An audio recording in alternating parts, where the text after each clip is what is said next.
defendant also knew, for example, Frank's sister. Got it. And then the emphasis that we had on the Lonnie Burton Park, if you recall the video testimony where we observe what is a person wearing similar clothing to Frank Hugh Jackson walking through the park, but happens to be a 12-year-old boy who is then shot as Frank is going into a different direction. They cross paths. What happened to that boy? Is he okay? He's still alive. He did survive his shooting, and that no one has been apprehended or prosecuted in relation to his shooting as of yet. So he just happened to be the unfortunate person wearing almost an identical outfit to Frank Hugh Jackson that night in the park. He's in the wrong place at the wrong time. There are two other individuals not captured on video that also received gunshot wounds as related to that shooting as well. Thank you. Anything else on behalf of the state at this time? There you are. Mr. Jordan, I know that you have family members that might want to address the court at this time. Judge, actually, I've spoken with the family and they do not wish to make any comments at this time. What would you like to say? Judge, at this time, I would defer to the court. I would ask the court to consider minimum sentence in this particular case. My client will be appealing this conviction. We would ask that the court appoint him counsel as he is indigent at this time for the appeal. At this time, that's all we have to say. Very well. Mr. Pagano, I am planning on appointing you as counsel. Have you been able to speak with Mr. Shepard? I have, Your Honor. Excellent. Ms. Carcutt, go ahead. Just with respect to that, I'd ask that the court inquire into the defendant's resources. Mr. Jordan was retained in this matter, and we've had the opportunity to listen to discussions, and I know from the defendant's jail calls, and I know that he's been shopping around for appellate counsel. So rather than across the board just appoint someone, I'd ask that the court inquires to his financial ability to pay for his own counsel, given that trial counsel was retained and he's discussed various options of retaining appellate counsel for these purposes. So, Mr. Shepard, are you intending on hiring your own appellate counsel in this case? No, at this time. Okay, and you've been looking for a lawyer, but you haven't hired anyone specifically? That's right. Okay. You had an opportunity to speak with Mr. Pagano, is that correct? That's right. Do you want to say anything here today? No, no. Are you sure? Well, I've already outlined the defendant's criminal history, but for the purposes and principles of sentencing, under 29, 11, 12, and 13, I want to note for the record the defendant has an extensive criminal history, and he was just recently released from prison as of, looks like last year, or within the last year and a half. When did you get out of prison? 2019 or 2020? 2020. Okay.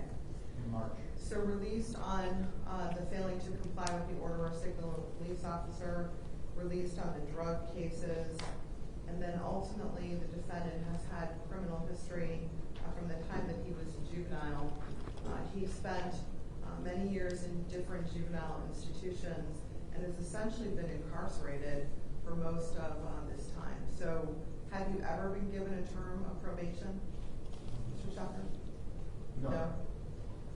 Also, I want to note for the record that I did consider the defendant's competency report and his mental health history.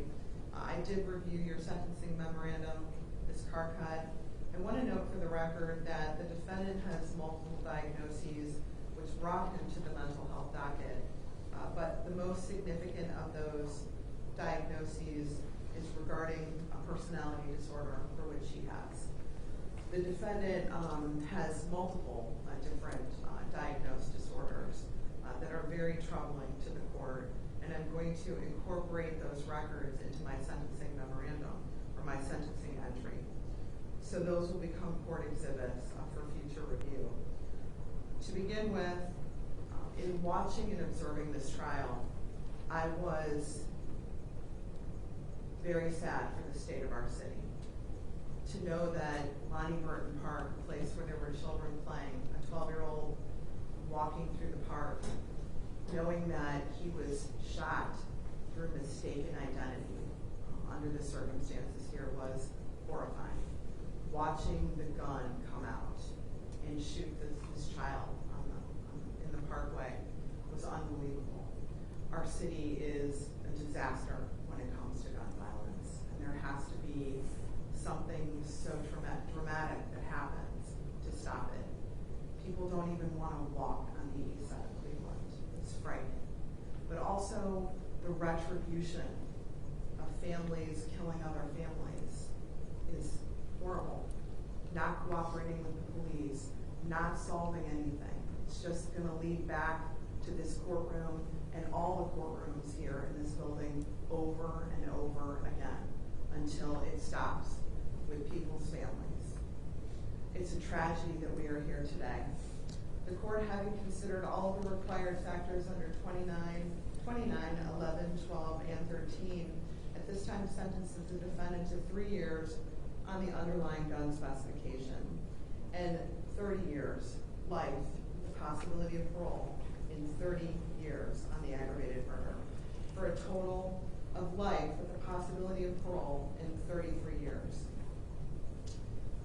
I'm going to note that the state elects on count 1 and the 3-year firearm specification. All the other counts merge into count 1. I am going to give you credit for 384 days for which you served. You have 30 days in which to perfect an appeal on this case. I am going to appoint Attorney Pagano as your appellate counsel, and I am going to order a transcript at state expense. I am going to, at this time, order that you be remanded and transported. I am going to waive your fine, however, I am going to impose court costs in this case. With that being said, if there's anything to be adjusted as it relates to indigency, Mr. Pagano, you can file that with the court. You are ordered remanded and transported at this time.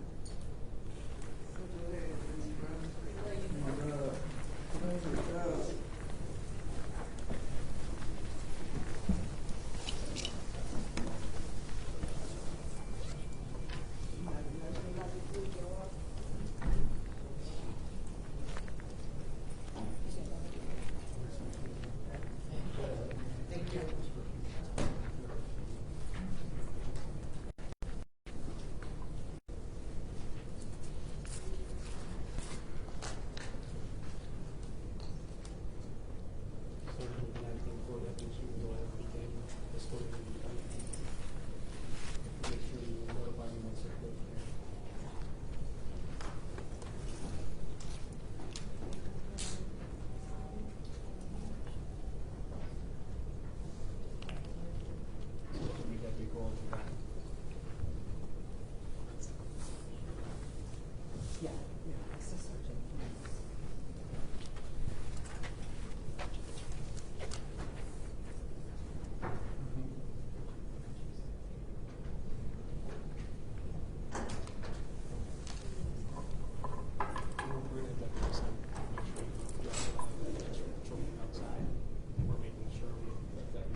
That's correct. We'll have family members escorted by deputies coming down from the defendant site first to verify the victim's site.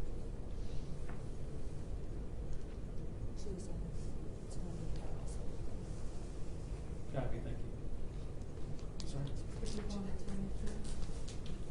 We have deputies with them also. Okay, we come and back up. I think you do have to give them up here. We're gonna bring them back up, but we want to turn it now, and then we're gonna go back to Canada and get it. Sorry. You want that? Yes. You gonna have it? Sorry, no. Yeah. would you like to do that with? What would be easier for you? I mean, I have to go back to trial, so. Rather than all be together and then take it down. Okay. Sergeant Jermaine, do you let me Okay, know? you're gonna head down? Yeah. Okay. And then I'm gonna use all of my extra 10 minutes. Take care, everybody. Sergeant Jermaine, this way.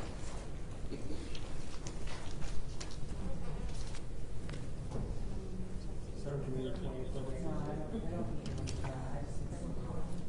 Just call me.